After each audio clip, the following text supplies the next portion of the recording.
June 21ರಂದು ಅಂತಾರಾಷ್ಟ್ರೀಯ ಯೋಗ ದಿನಾಚರಣೆಯನ್ನು ವಿಶ್ವಾದ್ಯಂತ ಆಚರಿಸಿದ್ದು, ಈಗ ಯೋಗ ಕ್ಷೇತ್ರದಲ್ಲಿ ನಮ್ಮ ಹೆಮ್ಮೆಯ ವಿಶ್ವ ಸಾಧಕರ ಬಗ್ಗೆ ತಿಳಿಯೋಣ.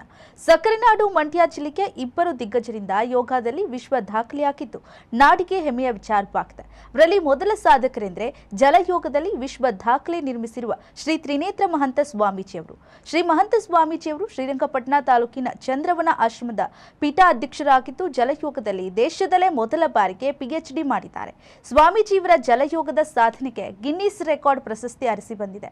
ಮತ್ತೋರ್ವ ಸಾಧಕರೆಂದರೆ ಸಿರ್ಸಾಸನ ಯೋಗದಲ್ಲಿ ಗಿನ್ನಿಸ್ ವಿಶ್ವ ದಾಖಲೆ ಮಾಡಿರುವಂತಹ KR-ಪೇಟೆಯ ಅಲ್ಲಮ್ಮ ಪ್ರಭು ಅವರು. ಯೋಗದಲ್ಲಿ 200ಕ್ಕೂ ಹೆಚ್ಚು ಆಸನಗಳನ್ನು ಕರಗತ ಮಾಡಿಕೊಂಡಿರುವಂತಹ ಅಲ್ಲಮ್ಮ ಪ್ರಭು ಅವರಿಗೆ ದೇಶ ವಿದೇಶದಲ್ಲಿ ನಡೆದಂತಹ ಯೋಗ ಸ್ಪರ್ಧೆಗಳಲ್ಲಿ ಹಲವು ಅಂತಾರಾಷ್ಟ್ರೀಯ ಮಟ್ಟದಲ್ಲಿ 20ಕ್ಕೂ ಚಿನ್ನದ ಪದಕ ಪ್ರಶಸ್ತಿ ನಡೆದಂತಹ ಯೋಗ ಸ್ಪರ್ಧೆಯಲ್ಲಿ 100ಕ್ಕೂ ಹೆಚ್ಚು ಪದಕ ಪ್ರಶಸ್ತಿ ಪಡೆದಿದ್ದಾರೆ.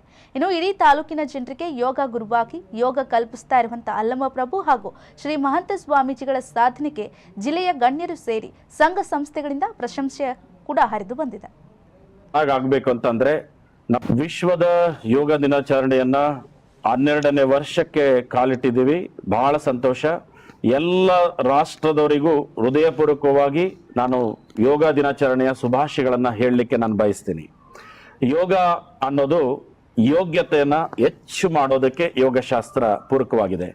ಯೋಗ ಅಂದ್ರೆ ಬರೀ ಆಸನ ಅಲ್ಲ, ಅದೊಂದು ದೊಡ್ಡ ಸಾಗರ. ಆ ಸಾಗರ ಅಂತ ಅಂದ್ರೆ ನಾವು ಚೆನ್ನಾಗಿರ್ಬೇಕು ಅಂತಂದ್ರೆ, ಪರಿಶುದ್ಧವಾಗಿರ್ಬೇಕು ಅಂತಂದ್ರೆ ಈ ಯೋಗಶಾಸ್ತ್ರವನ್ನ ಯಾರಿಗ್ ಬೇಕಾಗಿಲ್ಲ. ಬಸವಣ್ಣವ್ರು ಒಂದು ವಚನ ಹೇಳ್ತಾರೆ, ಕಲಬೇಡ, ಕೊಲಬೇಡ, ಹುಸಿಯ ನುಡಿಯಲು ಬೇಡ, ತನ್ನ ಬಣ್ಣಿಸಲು ಬೇಡ, ಇದರ ಅಳಿಯಲು ಬೇಡ ಅಂತ. ಕಳ್ತನ ಮಾಡುವಂತ ಯಾವ ಧರ್ಮ ಹೇಳ್ತದೆ? ಸುಳ್ಳು ಹೇಳುವಂತ ಯಾವ ಧರ್ಮ ಹೇಳ್ತದೆ? ಕೊಲೆ ಮಾಡುವಂತ ಯಾವ ಧರ್ಮ ಹೇಳ್ತದೆ? ನೀನೇ ಬೇರೆಯವ್ರನ್ನ ಶೋಷಣೆ ಮಾಡುವಂತ ಯಾವ ಧರ್ಮ ಹೇಳ್ತದೆ? ಹಾಗೆ ಎಲ್ಲ ಧರ್ಮದವರಿಗೂ ಸಹ ಆರೋಗ್ಯ ಬೇಕಾಗಿದೆ. ಹಾಗಾಗಿ ಯೋಗಶಾಸ್ತ್ರವನ್ನ ಒಪ್ಕೊಳ್ಳೇಬೇಕಾಗಿದೆ. ಹಾಗಾಗಿ ಈ ಒಂದು ಯೋಗವನ್ನ ನಮ್ಮೆಲ್ಲರಿಗೂ ಯೋಗ ಚಿತ್ತ ವೃತ್ತಿ ನಿರೋಧ ಅಂತ ಹೇಳ್ತಾರೆ. ಪ್ರತಿಯೊಬ್ಬ ಮನುಷ್ಯನ ಮನಸ್ಥಿತಿ ಚೆನ್ನಾಗ್ ಆಗ್ಬೇಕು ಅಂತಂದ್ರೆ ನಮಗ್ ಧ್ಯಾನ ಬೇಕು.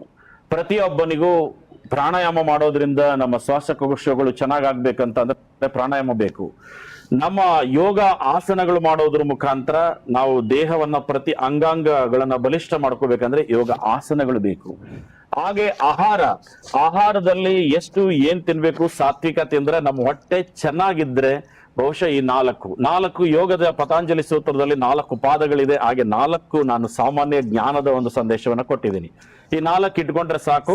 ಪ್ರತಿಯೊಬ್ಬ ಮನುಷ್ಯನಿಗೆ ಚಿತ್ತ, ಅವನ ಮನಸ್ಸೇನಿದೆಯೋ, ಮನಸ್ಸು ಮತ್ತು ಬುದ್ಧಿ ಮತ್ತು ದೇಹ, ತ್ರಿಕರ್ಣ ಅಂತ ಕರೀತಾರೆ ವಚನ ಸಾಹಿತ್ಯದಲ್ಲಿ. ಈ ತ್ರಿಕರ್ಣಗಳು ಶುದ್ಧಿ ಆದ್ರೆ ಸಾಕು, ಮನುಷ್ಯ ಬದುಕು ಚೈತನ್ಯಾತ್ಮಕವಾಗಿ ಬಹುಶಃ ಆನಂದದ ಬದುಕನ್ನ ಬದುಕಲಿಕ್ಕೆ ಸಾಧ್ಯ ಆಗ್ತದೆ. ಅದರ ಜೊತೆಗೆ ನಾವು ಜಲಯೋಗವನ್ನ ಮಾಡುವಂತ ಸಂದರ್ಭದಲ್ಲಿ ಆಹಾರವನ್ನ ಕಡಿಮೆ ತಿನ್ಬೇಕು ಅಂತ ಜಲಯೋಗದ ಸಂದರ್ಭದಲ್ಲಿ ಪ್ರಾಣಾಯಾಮ ಹೆಚ್ಚು ಮಾಡಿರ್ಬೇಕಾಗ್ತದೆ. ಹಾಗಾಗಿ ಈ ಯೋಗದಲ್ಲಿ ಬಹುಶಃ ಒಂದು ಮೊದಲನೇ PhD ಮಾಡುವಂತ ಅವಕಾಶ ಸಿಕ್ತು, ಮತ್ತು ಗ್ಲೋಬಲ್ ವರ್ಲ್ಡ್ ರೆಕಾರ್ಡ್ ಆಗುವಂತದ್ದು ಒಂದು ಅವಕಾಶ ಸಿಕ್ತು. ಮತ್ತು ಅದೆಲ್ಲ ಸಿಕ್ಕಿರೋದು ನನ್ನ ದೇಶಕ್ಕಾಗಿ, ಧರ್ಮಕ್ಕಾಗಿ ಅಂತ ನಾನು ಭಾವಿಸ್ಕೊಳ್ತೀನಿ. ಈ ಜಲಯೋಗನೂ ಸಹ ಅನೇಕ ಜನರಿಗೆ ಪರಿಚಯ ಮಾಡಿಸುವಂತ ಒಂದು ಕೆಲಸವನ್ನ ಮುಂದಿನ ದಿನಮಾನಗಳಲ್ಲಿ ಮಾಡ್ತೀವಿ ಅನ್ನೋ ಮಾತನ್ನು ಹೇಳ್ತಾ, ಈ ಜಲಯೋಗದಿಂದ ಶೀಘ್ರದಲ್ಲಿ ಸ್ಥಿರತೆಯ ಕಂಡ್ಕೊಳ್ಳೋಕೆ ಜಲಯೋಗ ಬಹಳ ಮುಖ್ಯ.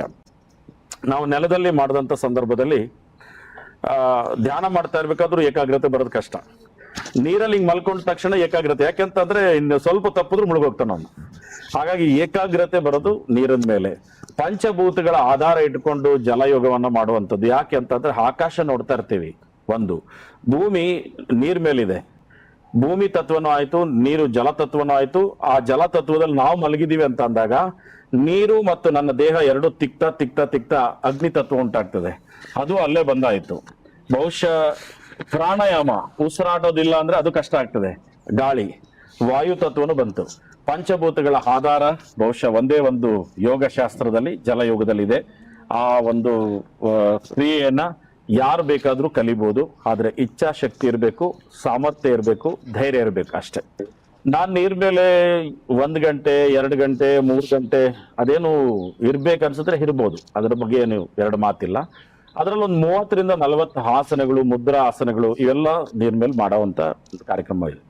ರಾಷ್ಟ್ರ, ರಾಜ್ಯ, ಅಂತಾರಾಷ್ಟ್ರೀಯ ಮಟ್ಟದಲ್ಲಿ ಚಿನ್ನದ ಪದಕ ಗೆದ್ದಿದ್ದೀನಿ.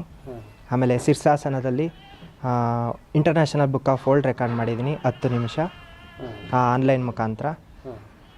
ಗೋವಾದಲ್ಲಿ ರಾಷ್ಟ್ರ ಮಟ್ಟದಲ್ಲಿ ಗೆದ್ದಿದ್ದೀನಿ 2021ರಲ್ಲಿ. 21 ಡಿಸೆಂಬರಲ್ಲಿ ಅಂಡಮಾನ್ ನಿಕೋಬಾರಲ್ಲಿ ಯೋಗ ಕಾಂಪಿಟೇಷನಲ್ಲಿ ಚಿನ್ನದ ಪದಕ ಗೆದ್ದಿದ್ದೇನೆ.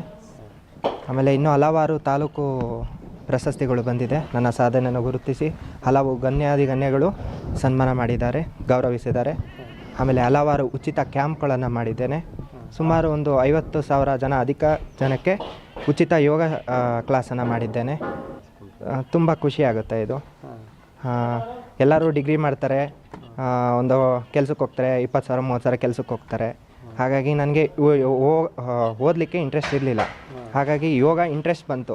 ಟಿ ವಿಲೆಲ್ಲ ನೋಡಿ ನಾನು ಯೋಗ ಮಾಡಬೇಕು, ನಾನು ಟಿ ವಿಲಿ ಬರಬೇಕು ಅಂತ ಇಂಟ್ರೆಸ್ಟ್ ಬಂತು. ಹಾಗಾಗಿ ಯೋಗ ಫೀಲ್ಡ್ಗೆ ಬಂದೆ. ಆಸನಗಳು ಒಂದು 200-300 ಮಾಡ್ತೀನಿ. ಬೆಳಗ್ಗೆ ಮನೆ ಮೇಲೆ ಮಾಡ್ತೀನಿ ಕ್ಲಾಸು. ಒಂದು 10 ಜನ ಬರ್ತಾರೆ, 10 ಜನ ಆನ್ಲೈನಲ್ಲಿ ಬರ್ತಾರೆ. ಸಂಜೆ ಉಚಿತ ಕ್ಯಾಂಪ್ ಮಾಡ್ತಾಯಿದ್ದೀನಿ. ತುಂಬ ಸಂತೋಷ ಆಗ್ತಾಯಿದೆ. ಇದೇ ಥರ ಯೋಗ ತರಬೇತಿದಾರರು, ಯೋಗ ಗುರುಗಳು ಮುಂದೆ ಬರಬೇಕು. ಅವಕಾಶಗಳು ಅವ್ರಿಗೂ ಇನ್ನೂ ಸಿಗಲಿ ಅಂತ ಬಯಸ್ತೀನಿ. ನ್ಯೂಸ್ ಅಲರ್ಟ್, ನಿಮ್ಮಿಂದ ನಿಮಗಾಗಿ.